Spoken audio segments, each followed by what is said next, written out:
Well, I think I'm going to go home now after that introduction. I'm not going to do any better than this. Karen, thank you very much. I am, at the same time, thrilled and intimidated to be here. I'm just so glad that I was invited to come all the way from Edmonton and be part of this remarkable day, which has been filled with so many insights and so much passion and so much insight, so much great information. And you're all a very tough act to follow. I'm totally intimidated by this. How can we top the morning sessions that we all experience together? I, through bad timing in my life, never had the opportunity to work with Dan Hill, although I think that at some time in our careers we were probably in the same room and may have said hello.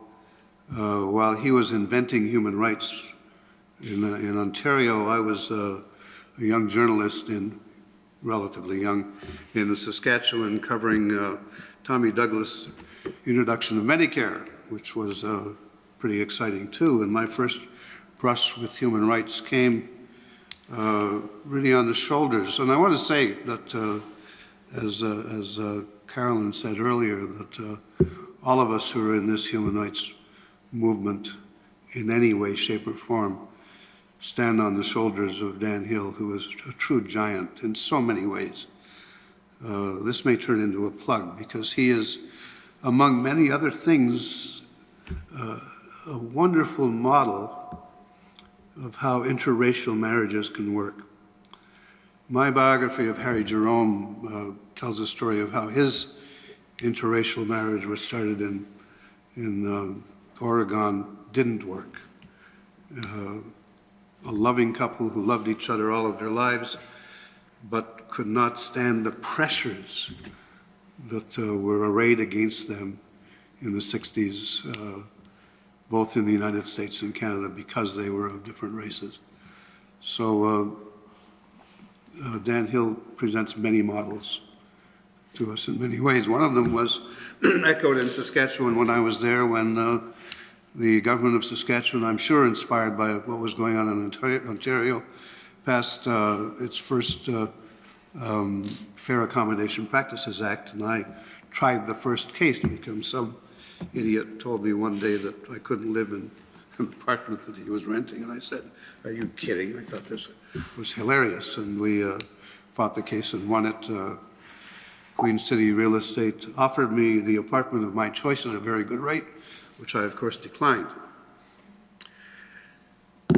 The conundrum that human beings have been facing since the very beginning. I mean, Dr. Seuss has it right with the star-bellied sneetches, you know, if you know that story about the sneetches who live on a beach and some have stars on their bellies and some don't, and they get into a whole conflict over that. If you don't know it, look it up. We are all challenged by two warring principles, two warring drives within each of us. One is, we want to be free. I want to do what I want to do. Don't get in my way. I want to be free, and I want to be able to do whatever I think I can accomplish. But on the other hand, I want protection. I want protection against anybody who might be doing something bad to me. So maybe if I restrict a bit of my freedom as a trade for the protection that I might get, this might work. And human beings have been trying to work that out since the very beginning of time. So this is not a new problem, it's an old problem, although the issues that we're dealing with specifically in this session are relatively new. I was invited to develop and teach a course on the evolution of human rights to third-year lawyers at the University of Alberta back in the early 90s. I'm a University of McGill dropout, and I end up as a university professor with a doctorate which I didn't earn. And I find this in some ways bemusing and often hilarious. But in putting the course together, it came to me And again, this is the example that was set by Ontario with its pioneering establishment of the Human Rights Commission. That talk all you like about British justice and the old systems of honor and fair play. Human rights don't mean much until they're enshrined in law. And as a matter of fact, they'd better be there, because all of the principles which animate human rights, which come from the world's great religion, from a cornucopia of cultural traditions, only pay lip service to the Golden Rule, which is at the core of each of the great belief systems of the world. Sadly, it's in the name of religion and tradition that people everywhere diminish the humanity of the other, which in most societies, even today, includes women.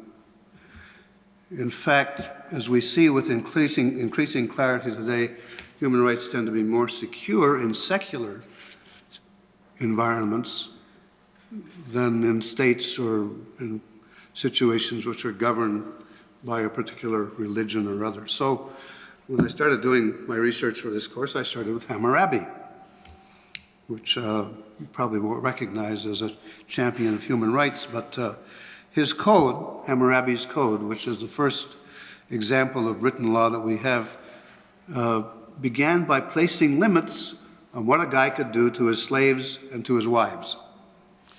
And we've clawed our way up from that very primitive beginning through the Magna Carta, 1215, limits on the taxing power of kings, the American Declaration of Independence in 1776, opened with that ringing statement: "We hold these truths to be self-evident, that all men are created equal, that they are endowed by their Creator with certain unalienable rights, that among these are life, liberty, and the pursuit of happiness." The French improved on that with their Declaration of the Rights of Man and the Citizens in 1793, which set the stage for recognition not just of individual rights, but of collective rights, declaring that the common welfare of all citizens is the true aim of society. And in 1948, after the devastating World War II, we came together with the United Nations Universal Declaration of Human Rights, drafted, some of you will know, by a Canadian lawyer from McGill, John Humphreys, which called on governments, states parties as they're called, to extend and protect the human rights of their citizens. It was Tommy Douglas in Saskatchewan in 1944 who passed the first human rights legislation in our country, the 1944 Bill of Rights. It was the opening move toward an ongoing work-in-progress reversal of Canada's racist past. And I don't need to get into that except to just remind you that women didn't have the right to vote in Quebec until 1940, and it wasn't until 1947 that the 1923 Chinese Exclusion Act was finally repealed. John Diefenbaker, unappreciated in this country by many people, in fact passed the first national Bill of Rights in 1960. More symbolic than practical, but it set the stage for what followed. And of course, as we know, Ontario has pride of place for creating the first provincial Human Rights Commission in 1962, led by the remarkable human we're honoring today. It in fact set the table for the evolution of human rights in this country. Other provinces followed in the 1970s. My province, Alberta, brought in the Individuals' Rights Protection Act. In 1971, it was the first bill brought in by the then new Lougheed government. Strangely, I ended up as Chief Commissioner of the Alberta Human Rights Commission from 1989 to 1992, and started the ball rolling during my watch for the inclusion of sexual orientation as a protected ground. It wasn't considered then And our recommendation to the government was so wildly popular that none of us was reappointed to a second term. And the government of Alberta finally got into including sexual orientation in the legislation last year. The feds established the National Human Rights Commission in '97. And these new commissions, which came into being after the bills brought in by Douglas and Diefenbaker, had teeth. They could make things happen. Some had sharper teeth than others, but in all cases they were established as primary legislation. They overrode other legislation at the provincial level. They superseded the other laws. They could and did take action against people who practiced discrimination on the basis of what you look like, how you worship, or where you come from. And the grounds over the years have expanded to include discrimination on the basis of, as I like to put it, how you love, how you learn, and on your social and economic status. Trudeau came along with the Charter of Rights and Freedoms in '82, establishing as part of the Constitution, and you could have a whole seminar on this, as you well know, fundamental freedoms: freedom of conscience and religion, freedom of thought, belief, opinion, and expression, including freedom of the press and other media of communication. If they'd only had a crystal ball and could see where we are today with electronic communication, they might have rethought that. Freedom of peaceful assembly and freedom of association. So the Charter, in ways that are both simple and complex, has changed the way that Canada works. Broke down power structures based on class, ethnicity, and religion, and created a backlash that goes on to this day from people who want their country back, longing for a world that really is long gone, is disappearing before their very eyes. In recent years, the power and prestige of human rights commissions in the provinces has been eroded. We're going backwards, folks. It's not the place, we don't have the time to go into a detailed discussion of what commissions have experienced in various parts of the country. Karen noted that in British Columbia, during my time in the field, when the Human Rights Commission came up with some decisions that they didn't like, they closed it down and set up some other very strange system which is yet to prove that it works. So human rights commissions in general, in the present political environment, I'm sorry to say, are losing the respect of many people, are under serious attack from a variety of sources. One of the issues that seems to be of great concern is the entry of human rights commissions into the business of freedom of expression, free speech. And I, for one, and a lot of what I'm about to say you may find provocative, and I intend it to be so, and I hope it fosters some discussion and some thinking.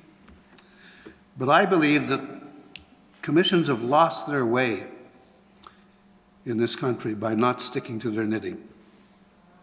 The fundamental role of human rights commissions is to protect people from discrimination in employment, where you get your living, in accommodation, where you live your life, and in access to public services, where you exercise your citizenship. I now have serious doubts about whether issues of freedom of speech should be dealt with through the medium of human rights legislation, even though I, when I was at the Alberta Commission, used the provision, stretched the legislation, using a provision covering signs, symbols, and public notices to attack an Aryan Nations cabal which burned a 30-foot-high cross on a farm near Provost, Alberta in 1990, while a bunch of them danced around in Ku Klux Klan robes shouting unspeakable racist slogans. And there was a huge discussion at the time about whether we should do this or not, whether we should, whether it was within our mandate to take them to a tribunal. And our in-house lawyers said, no, no, you can't do it. They were all from the Department of Labor, and said, no, no, the legislation just can't go that far. So I found an outside lawyer who gave me the answer I wanted. and then we had to go through the process, which is also a flaw in human rights legislation in most commissions, in that we could not initiate a complaint.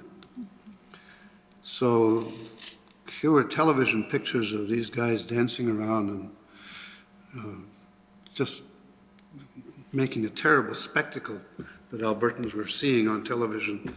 Got a lot of coverage. And I had to go on television and say, well, we don't like this, but we're actively awaiting a complaint. Finally, somebody did, and we took them to court. That's another long story. But having said all of that, I now believe that that kind of action is better dealt with in the criminal justice system and under the Charter, and let Human Rights Commission stick to how people can live their lives. I've been giving a lot of thought to what Human Rights Commission should look like in the 21st century. The world, especially our world, especially the city's world, has changed just astonishingly, dramatically, since this legislation was conceived in the early 1960s. Cultural diversity is the norm.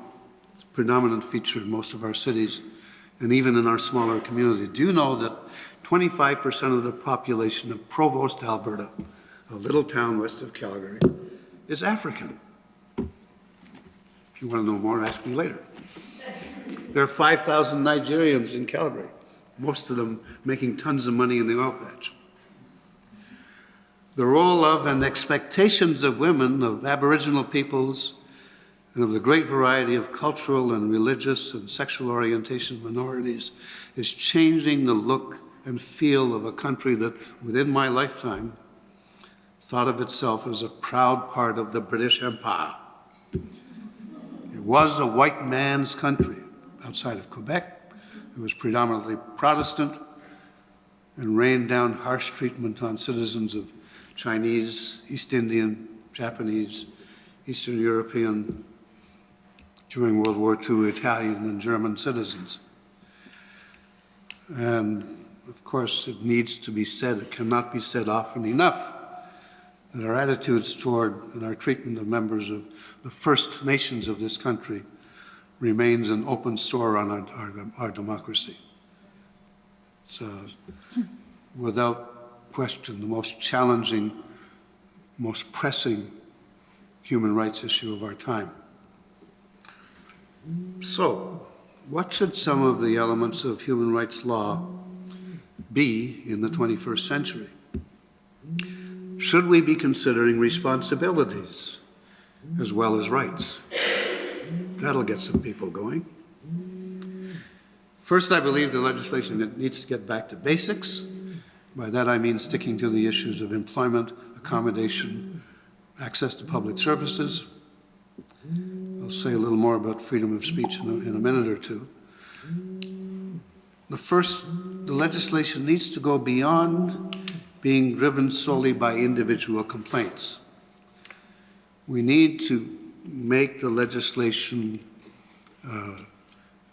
comprehensive enough so that it goes beyond individual problems, gives the commissions the authority to deal with systemic barriers. Seemingly neutral laws or traditions which in their practical application discriminate against one group of citizens or another.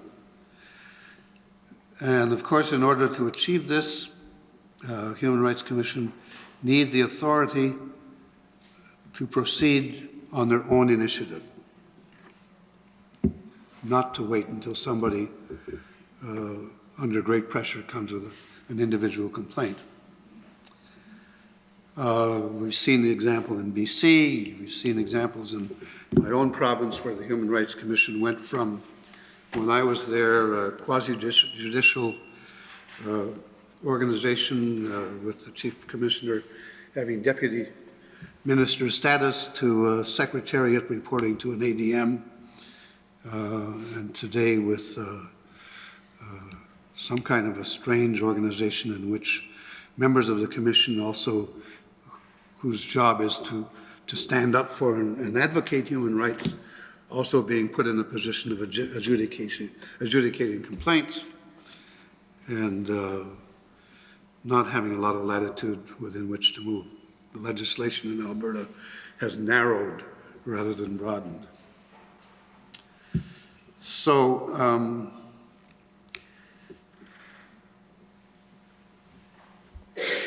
I want to talk about whistleblowers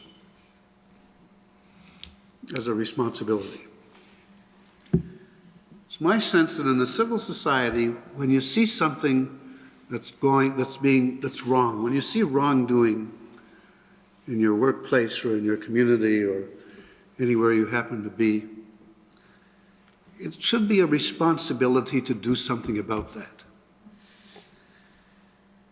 And I would write into human rights legislation provisions for whistleblowers, truth tellers, to come forward and and cause the commission to investigate issues where people are doing terrible things, wrong things.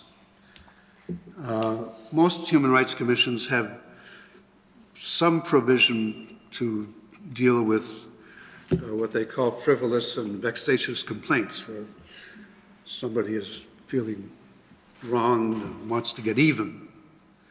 That's not what I'm talking about. I'm talking about people who really see, often in workplaces, often in government offices, shall we say, things that shouldn't be happening, and they should have the responsibility and the protection to come forward. So they can't be harassed or fired or suffer some kind of retaliation. That's one. The other responsibility I would add to human rights legislation in this century is what I call the Good Samaritan rule. It seems to me that a good citizen in a human rights-based society should never walk past a person in distress. As we become more crowded, more urbanized, more complex, more wrapped up with technology, a lot of us walk by people in distress on a daily basis, or drive by people in distress. When I was a young journalist at CFCF in Montreal in the 50s, and one of the things we used to pull a lot of stunts in order to get stories, but one was to take somebody out, make them up so they look terribly injured, and lay them on the sidewalk at Peel and St. Catherine and see how many people walked by. And many people would. It was a rare person who would stop and say, "Can I help you?" So in my probably naive, ideal human rights world, there would be a responsibility for citizens to stop and say, "Can I help?" Most of us, most of the time, do the best we can to render some kind of help to people in trouble. But we live in an era of growing social stratification, isolation, pressured agendas, 24/7 iPads and iPhones and twits and tweets. And while we try to do the right thing a lot of the time, it's so easy to just bypass it.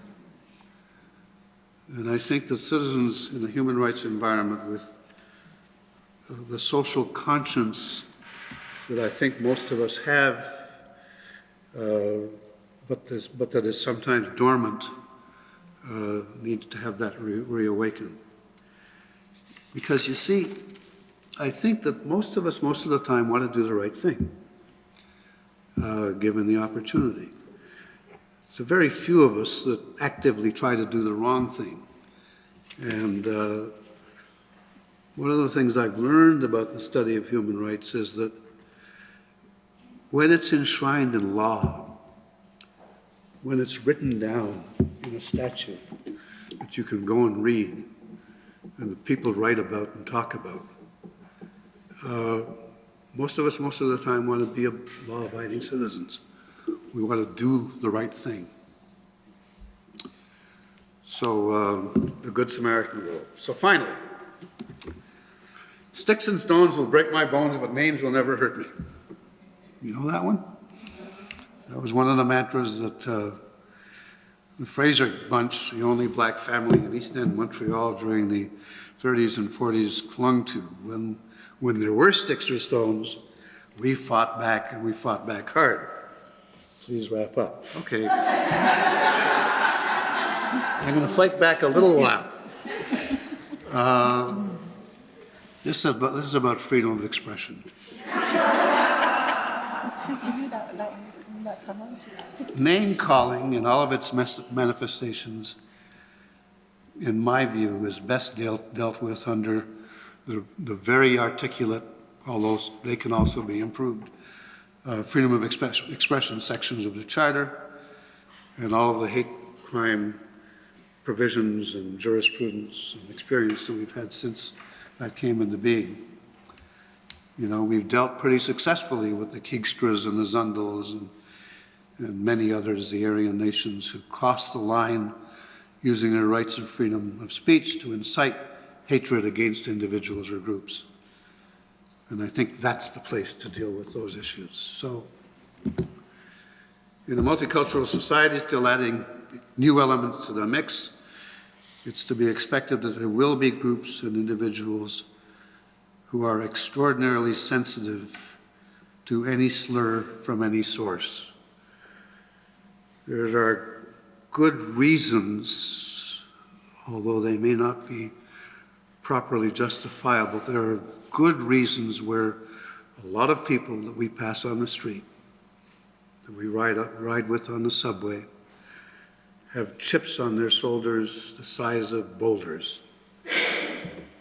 This comes from past indignities and past wrongs that turn their senses on high. Their radar is on full blast all the time against any possible indignity. And we need to find ways, by creating a human rights environment, to lower the temperature so that people can let those chips start to shrink. You know, that sticks and stones might break my bones, but names will never hurt me. And if they do, I can handle it. So it's been a long time since first human rights legislation was written by the United Nations in 1948. We live in a very different world today with digital technology expanding, sometimes distorting communications between individuals, between people, between states. Relationships change in a nanosecond. There's a whole new string going on the internet about how to dump your girlfriend or boyfriend on Facebook and live. We need to get up to date with our human rights legislation and our understanding with it to deal with all of that, but that's another discussion for another day. Thanks.